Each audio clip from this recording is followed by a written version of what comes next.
La police antiterroriste marocaine a annoncé le démantèlement ce mercredi d'une cellule djihadiste soutenant le groupe État islamique.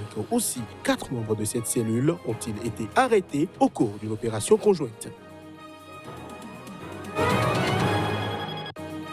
Umaro Sissoko Embalo et Nuno Nabiam ont scellé leur alliance en vue du second tour de la présidentielle bissau-guinéenne. Les deux hommes ont officialisé leur accord à Dakar ce mardi après-midi.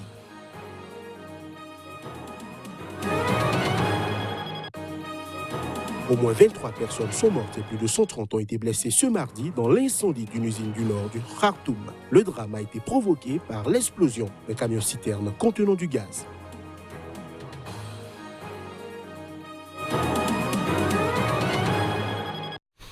C'était là le sommaire de cette nouvelle session de l'information sur Sika. La police antiterroriste marocaine a annoncé le démantèlement ce mercredi d'une cellule djihadiste soutenant le groupe État islamique. Aussi, 4 membres de cette cellule ont-ils été arrêtés au cours d'une opération conjointe menée au Maroc et en Espagne. 3 membres de la cellule ont été arrêtés dans la région de Nador, dans le nord du Maroc, en coordination avec la police nationale espagnole, tandis que le chef du groupe a été arrêté simultanément dans la banlieue de Madrid. Selon un communiqué du Bureau central d'investigation judiciaire, la police antiterroriste marocaine. Les suspects, âgés de 24 et 39 ans, avaient adhéré à des campagnes de propagande faisant l'apologie de l'EI et organisaient des réunions pour planifier des opérations terroristes en réponse aux appels répétitifs des leaders de Daesh ciblant divers pays du monde, a ajouté le BCIG, utilisant un acronyme arabe de l'organisation ultra-radicale. L'opération a permis de saisir des équipements électroniques, téléphones portables, cagoules, livres et manuscrits à caractère extrémiste selon la même source. Longtemps épargné par les violences liées au groupe djihadiste, le Maroc a été le théâtre l'an dernier d'une attaque contre 2 touristes scandinaves décapités au nom de l'EI dans les montagnes du Haut-Atlas. Les auteurs ont été condamnés à la peine de mort non appliquée au Maroc depuis 1993. Les autorités marocaines mettent souvent en avant les moyens importants déployés pour la lutte antiterroriste et les efforts de coordination avec les différents partenaires en Europe, notamment avec le voisin espagnol.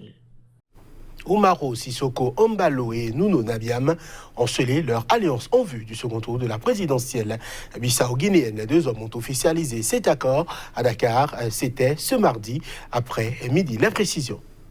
Les grandes manœuvres en vue du second tour de la présidentielle en Guinée-Bissau, prévues le 29 décembre prochain, vont bon train. Arrivé deuxième au premier tour, Umaro Sissoko Embalo a reçu ce mardi le soutien du candidat en 3e position, Nuno Nabiam. Les deux hommes ont officialisé leur accord à Dakar. Nuno Nabiam, qui avait reçu aussi une demande de soutien du PAIGC, majoritaire au Parlement, a fait son choix. J'annonce publiquement mon soutien conditionnel à Umaro Sissoko Embalo. Nous voulons un candidat qui puisse rassembler. On ne peut pas avoir un parti qui gouverne tout. Nous avons besoin d'un partage du pouvoir pour que nous puissions tous participer à la construction du pays, a-t-il déclaré. Les électeurs du parti APE de Nuno Nabiam suivront-ils leur leader pour Umaro Sissoko Embalo? En tout cas, c'est un soutien de poids. Les élections, c'est statistique, avec le soutien des numéros 3, 4 et 5, on a gagné les élections. Umaro Sissoko Embalo, qui a obtenu 27% des voix, sera opposé à Domingo Simões Pereira du parti historique PAIGC, largement en tête du premier tour avec 40%. Tous deux espéraient le soutien de Nuno Nabiam, qui avait recueilli 13% des suffrages. Ce sont 2 anciens premiers ministres qui se retrouveront donc pour le second tour prévu le 29 décembre. L'ancien président Robert Mugabe, décédé en septembre dernier, avait sur son compte bancaire une somme équivalente à 10 millions de dollars américains. Il avait également acquis plusieurs biens immobiliers dans la capitale Harare. C'est ce qu'a rapporté le quotidien national The Herald. Les rumeurs sont nombreuses sur l'étendue de la richesse de l'ancien président zimbabwéen Robert Mugabe. Sa famille, qui avait jusqu'à jeudi pour déclarer et enregistrer ses propriétés devant la haute cour d'Harare, l'a finalement fait ce mardi. L'ancien président Robert Mugabe a laissé 10 millions de dollars, 10 voitures et plusieurs propriétés à ses héritiers. Mais le doute persiste sur l'étendue de ses avoirs. On ne peut pas faire confiance à cette déclaration, tranche le spécialiste Pierre Pigou, pour qui l'opacité à la tête du Zimbabwe ne permettra jamais de connaître l'ensemble de l'héritage de Mugabe. Doute renforcé la semaine dernière lorsque le président Emmerson Mnangagwa assurait que Robert Mugabe possédait 23 fermes. La plupart auraient été transférées sur le compte de ses enfants fin octobre, une information confirmée par le membre de la famille dans la presse. Pour un syndicaliste, c'est vers l'étranger qu'il faut regarder, en l'occurrence les appartements des Mugabe à Dubaï, à Johannesburg et à Singapour, lieu de son décès il y a 3 mois. Décédé à l'âge de 95 ans, Robert Mugabe n'a pas laissé de testament. Les autorités zimbabwéennes ont été obligées de nommer cette semaine une personne en charge de la gestion de ses biens. Sa seconde épouse, Grace Mugabe, et ses 4 enfants devront hériter des biens de l'ex-président selon la loi zimbabwéenne. Et puis, dans la soirée de ce lundi, la Côte d'Ivoire a expulsé Nathalie Yambe, conseillère exécutive du parti politique leader créé par Mamadou Koulibaly, l'ex-président de l'Assemblée nationale. Ce dernier a d'ailleurs confirmé l'information. Plus de précisions à travers ce reportage. La militante suisse-camerounaise Nathalie Yambe du parti d'opposition ivoirien LIDE a été expulsée de Côte d'Ivoire. Cette expulsion intervient quelques semaines après son intervention contre la France-Afrique à Sochi lors du sommet Russie-Afrique. Elle n'a pas mâché ses mots en donnant son point de vue sur les rapports qu'entretiennent les pays de l'Afrique francophone avec la France. Nathalie Yambe avait ouvertement et sévèrement critiqué la France de contrôler les pays d'Afrique francophone. C'est donc assistée de son avocat qu'elle s'est rendue au poste de police d'Abobo pour être entendue par les autorités de la police. Après l'audition, elle a été envoyée à la direction générale de la police où elle a reçu un arrêté d'expulsion du territoire ivoirien pour activité incompatible avec l'intérêt national. Nathalie Yambe a été ensuite mise dans un avion pour Zurich, en Suisse. D'après Mamadou Koulibaly, chef de file du parti LIDE, dont elle est membre, on lui reproche d'être une étrangère qui fait de la politique en Côte d'Ivoire, un peu trop critique envers les autorités, ce qui serait un trouble à l'ordre public. Le chef de la délégation de l'Union européenne était reçu ce mardi par le chef du gouvernement burkinabé. Les échanges ont été essentiellement portés sur la situation sécuritaire du pays. L'Union européenne consolide son soutien matériel à la lutte contre le terrorisme au Burkina Faso. Selon Wolfram Vetter, l'ambassadeur de l'UE au Faso, des unités d'élite des forces armées sont en formation et seront bientôt déployées dans certaines régions. Les premières unités sont déjà sur le front de la lutte contre le terrorisme. Elles étaient au combat et ont pu résister aux attaques contre 2 détachements militaires dans la nuit du lundi à mardi, même si on déplore la mort de 3 soldats, souligne le chef de la délégation de l'Union européenne. Selon l'état-major des armées, une vingtaine de terroristes ont été neutralisés et des armes et munitions saisies au cours de la riposte. L'ambassadeur Wolfram Vetter a également rassuré que d'autres unités seront formées, équipées et déployées dans le nord de la région de l'Est, où les groupes armés sont de plus en plus actifs. Des véhicules blindés sont déjà arrivés et ils seront remis aux forces armées burkinabè, a dit le chef de la délégation de l'Union européenne. Avec le chef du gouvernement burkinabé, il a été également question de la recherche d'autres partenaires comme la Russie, la Turquie et les pays du Golfe qui peuvent jouer un rôle important dans le cadre de cette lutte contre le terrorisme, a insisté le chef de la délégation de l'Union européenne.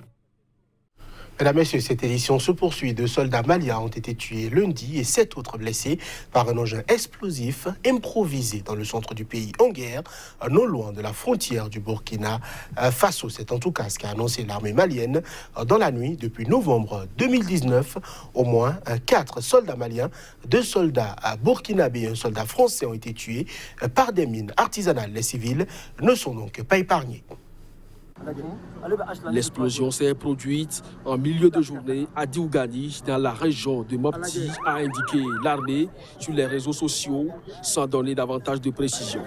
Le Mali, et en particulier les confins du Burkina Faso et du Niger, sont en proie à une dégradation sécuritaire et une propagation du djihadisme qui alarme la communauté internationale, malgré la présence de forces françaises, onusiennes et africaines.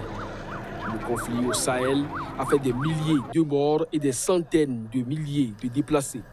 En dehors des attaques contre les forces armées ou les populations civiles, la pose de mines artisanales le long des principaux axes de communication par les djihadistes provoque des dizaines d'explosions chaque année. Depuis novembre 2019, au moins 4 soldats maliens, 2 soldats burkinabés et 1 soldat français ont été tués par des mines artisanales. Aussi bien les civils ne sont pas épargnés par ces pièges à ordre. Je l'annonçais en titre, au moins 23 personnes sont mortes et plus de 130 ont été blessées ce mardi dans l'incendie d'une usine du nord de Khartoum. Le drame a été provoqué par l'explosion d'un camion-citerne contenant du gaz. C'est du moins ce qu'a indiqué le gouvernement soudanais. Une épaisse fumée noire s'est élevée dans le ciel durant l'incendie, tandis que le secteur a été bloqué par la police. Un réservoir de gaz était encore en flammes au moment de l'arrivée d'un photographe de l'agence France-Presse sur les lieux où des pompiers étaient en action. L'ambassade indienne à Khartoum a indiqué sur son site que 50 ressortissants indiens étaient employés par l'usine et que certains d'entre eux figurent parmi les victimes sans fournir de détails. Lorsque l'incendie s'est produit, nous étions près de l'usine. Nous sommes sortis pour le petit déjeuner et nous avons senti un tremblement de terre. Nous avons essayé d'entrer, mais nous avons été surpris par l'incendie. Tous les ouvriers se sont précipités et ont pris la fuite. Nous sommes revenus et le feu était très fort, puis il s'est un peu calmé. Nous sommes donc entrés et nous avons commencé à sortir les corps. Tous les corps étaient brûlés par le gaz, tous étaient carbonisés.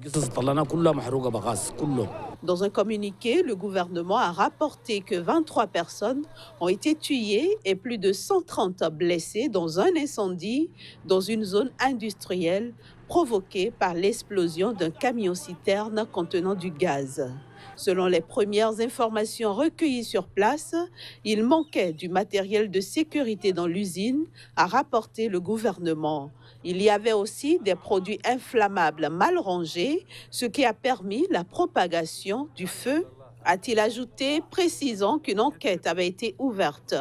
Les blessés ont été transportés vers plusieurs hôpitaux et des docteurs qui ne travaillaient pas ont été appelés en renfort selon un comité de médecins constitué dans le cadre de mouvements de contestation ayant secoué le Soudan de décembre 2018 à août 2019.